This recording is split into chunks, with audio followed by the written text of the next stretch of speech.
അത് തന്നെ ആറാം തമ്പുരാൻ്റെ ക്ലൈമാക്സിൽ കടലാടും കാവടി കടകം കുണ്ടല കവച കിരീടം ചൂടി എന്ന് പറഞ്ഞ പാട്ട്. അത് നമ്മൾ ഇങ്ങനെ അന്വേഷിച്ച് കിടന്നു. ഒരു പഴയ ഭാരതപ്പുഴയുടെ അടുത്ത് ഏതെങ്കിലും ഒരു ബിൽഡിംഗ് ഉണ്ടോ, ഒരു അമ്പലം ഉണ്ടെങ്കിൽ നമുക്ക് റിനിവേറ്റ് ചെയ്യണം എന്നൊക്കെ പറഞ്ഞിട്ടാണ്.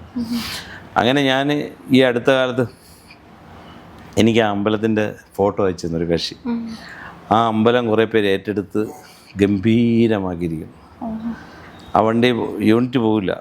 അത്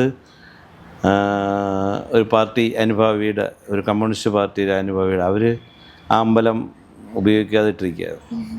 അവരുടെ തറവാടാണ്, പക്ഷേ അത് നോക്കാനൊന്നും ആരും ഇല്ലാത്തതുകൊണ്ട് അവർ, ഞാനിങ്ങനെ പോയി ചോദിച്ചു, ഞാനും സജിൻ രാഘവൻ എന്ന് പറഞ്ഞ വിഷയം കൂടെ പോയി ചോദിച്ചു, ഇങ്ങനെ തരാൻ പറ്റുമോ എന്ന് ചോദിച്ചു. അവർ പറഞ്ഞു നിങ്ങളെന്തുകൊണ്ട് ചെയ്തു, ഞങ്ങൾ പൊളിക്കായിട്ടിരിക്കുകയാണ്. ആ അമ്പലത്തിൽ അവിടെ വെച്ചിട്ടാണ് ലാലേട്ടനും അവളും മഞ്ജു വാര്യരും കൂടെയുള്ള ഏറ്റവും ഫേമസ് ആയിട്ടുള്ള ആ സീൻ എടുത്തത്.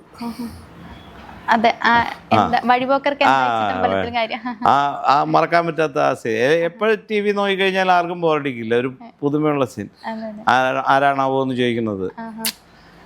അതെടുത്ത അമ്പലത്തിൻ്റെ അവിടെ. ആ അമ്പലത്തിനെയാണ് റിനിവേറ്റ് ചെയ്തിട്ട് നമ്മൾ ആ സിനിമയിലെ ക്ലൈമാക്സിൽ അമ്പലമായിട്ട് കാണിക്കുന്നത്.